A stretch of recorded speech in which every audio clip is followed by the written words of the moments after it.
Hello and welcome to another episode of Learn with Riaz. And in today's video, we are going to talk about the functions in JavaScript.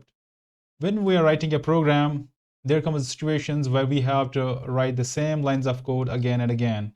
To avoid such repetition of the code, we use functions.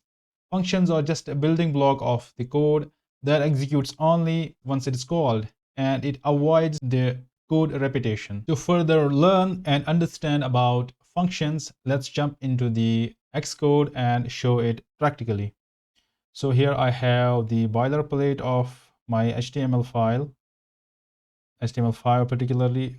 Let's write a script tag as always. Then we write function name, then parentheses, opening brace and closing brace.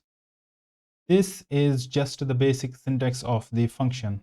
The keyword function, the function name, parentheses, and opening brace and closing brace. That's how we define a function in JavaScript. So what does this do? It just defines the function. Nothing happens when you run this piece of code. For example, let's just copy the path of this HTML file, go into the browser and paste it. You can see nothing is going to happen. Even if we open the console is on this side, you can see nothing is here. I refreshed it and nothing is on the console, developer console, and nothing is here. But if we inspect the source code, you can see all the code that is on the Xcode that we see in the Xcode file here. It exists on the source code of this HTML file as well. Now write the body of function. Let's change the function name to greet user and then write console.log hello user. Just save it. And again, we have done nothing. If refreshing the page, nothing is going to happen. Now, this is called function definition. And now we will call it function call. This is the particular way in which we call this particular function. The greet function, we write the function name, parentheses, and then semicolon. That's an optional thing in JavaScript. I have this habit of putting the colon here, semicolon.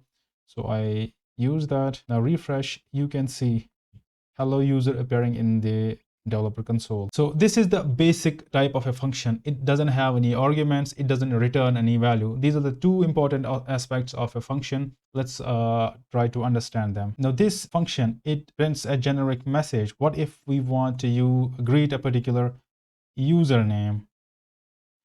We pass this username as a function. This is as an argument. This is called the argument of the function. So again, well, we have to put, for example, John. We refresh it, you can see hello John. Mohan, hello Mohan. We can put any usernames here and it will call the function with the number of times we write it in this way. So what if we want a function to return something? For example, if we want to add two numbers, we write add number 2. Just we can have constant sum is equal to number plus number 2 and then return sum. Again, we have to call the function 2 plus 3. Now it will do the calculation and return us a value, but it's going to be into the memory because we are not putting it anywhere. Let's do console log sum of numbers 2 plus 3 is equal to add 2 comma 3. Here you can see that we have the add function. It has two arguments, the number and the number 2. So whenever we are going to call this function, we will call it, but with the arguments. We have, right now, our number will have the argument value 2 and number 2 will have the value 3. Now let's go and refresh it.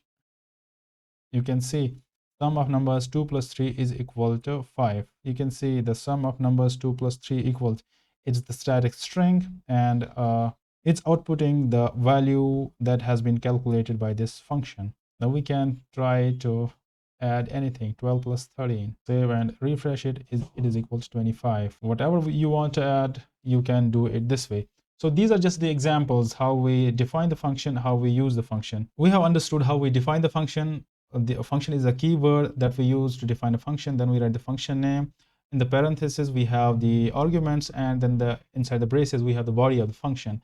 We can have an optional return statement as well. So that's all the basics about the functions. Functions help us to achieve the code reusability, cleaner code, and flexibility. Reusability means you write something once and then use it again and again without writing it again, without writing and testing it again. Cleaner code helps in reading and debugging the code more easily. Functions help us to organize, reuse, and simplify the code. That's why we use functions. If you are also learning the programming, let me know how you are using the functions in the comments section below. Thank you so much for watching.